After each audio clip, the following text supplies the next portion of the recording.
Siguiendo ahora con la materia de la clínica homeopática, hoy hablaré sobre el tema del síntoma clave.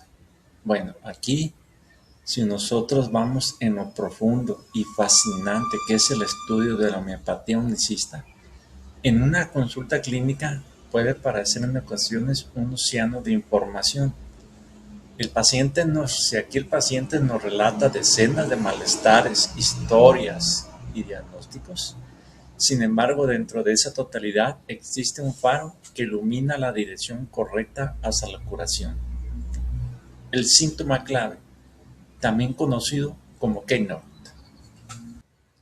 Este concepto es pilar fundamental en una prescripción exitosa. Pero, ¿qué es exactamente? Para definirlo es preciso que debemos entenderlo como un signo, una sensación verdaderamente rara, sorprendente y peculiar. Es el eje principal para nuestra percepción individualizada. En la homeopatía no nos dejamos guiar por los síntomas comunes que justifican un diagnóstico patológico, como la tos en una bronquitis o el dolor articular en una artritis. Nuestro enfoque se centra en aquello que es único, singular y que rompe la regla.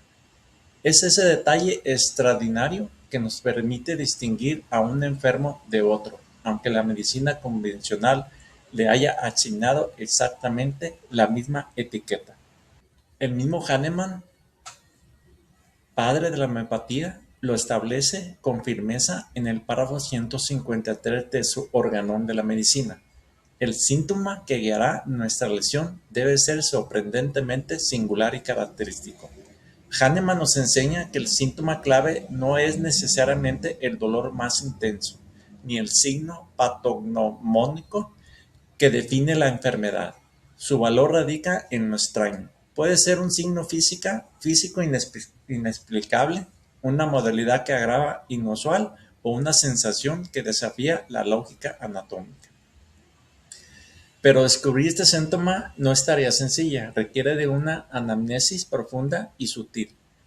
Como homeópatas, debemos establecer un espacio de confianza absoluta con el paciente. Es en esa conexión donde debemos afinar nuestros sentidos, recalibrar nuestra observación y prestar atención, no solo qué dice el paciente, sino el cómo lo dice. A menudo el síntoma clave se esconde en el lenguaje sensorial del enfermo, en una imagen visual que usa para describir su dolor, en un sonido que le perturba profundamente o en una sensación kinestésica muy particular que su cuerpo experimenta. Escuchar estos canales de presentación nos da la pista exacta. Ahora, como mencionamos, el autor Manduel, ante este cúmulo enorme de síntomas, para él el síntoma clave actúa como una herramienta, una brújula indispensable. Han demostrado tener una relación constante y directa con determinados medicamentos, sirviendo como filtro para descartar ciertos remedios en nuestro repertorio. Sin embargo, los grandes maestros de la homeopatía nos hacen una advertencia vital que jamás debemos olvidar. Taylor Kent nos dice en su filosofía homeopática que el síntoma clave es una guía, una luz en el camino, pero nunca debe contradecir la totalidad del síntoma. Si en la consulta encuentras un síntoma peculiar, maravilloso y del libro, pero al analizarlo no encaja con la estructura mental, emocional y los síntomas generales de la persona, la regla es clara, hay que descartarlo. El síntoma clave jamás justifica una prescripción de forma aislada. Hacerlo sería caer en el mecanicismo y dejarlo del verdadero vitalismo homeopático. Para entenderlo, el peso real de este concepto, que es el síntoma clave, debemos mirar hacia la esencia emocional del ser humano. Pablo Pachero nos ofrece una visión profundamente humana.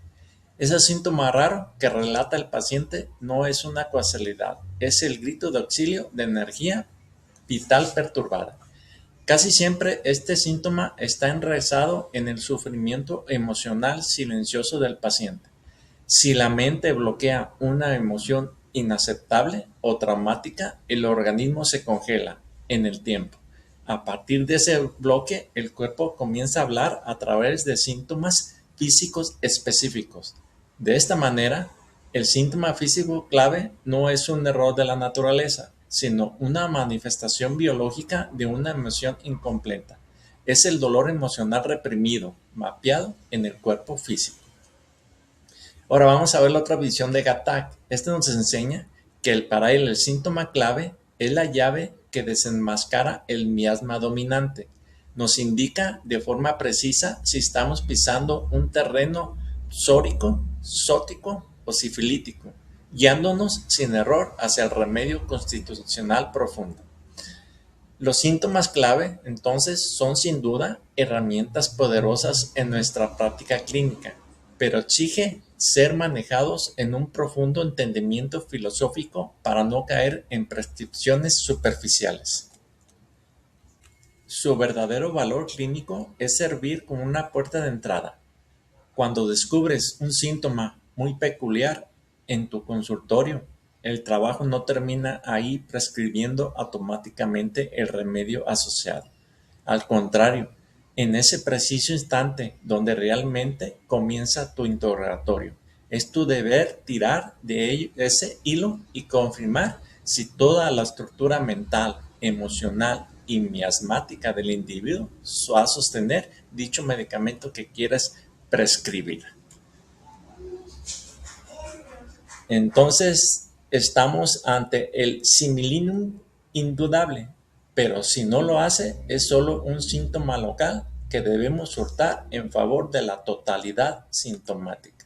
Entonces, recapitalizando los datos fundamentales de los síntomas clave, nos quedamos con 4 puntos principales. Primero, el síntoma clave no es el dolor común que justifica un diagnóstico, sino que es el rasgo extraordinario, único y peculiar que define al individuo y no a la enfermedad.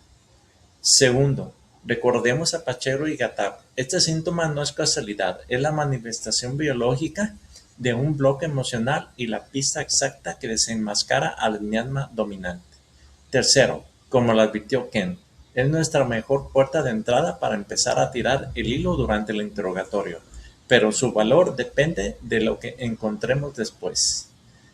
Cuarto, si este síntoma peculiar y maravilloso no está sostenido por la totalidad mental y emocional del paciente, debemos tener la sabiduría clínica para descartar. Conclusión. El síntoma clave no es una pieza separada de un rompecabezas, es el rasgo más auténtico e individual del enfermo, perfectamente integrado en el retrato único del sufrimiento del enfermo, de nuestro paciente.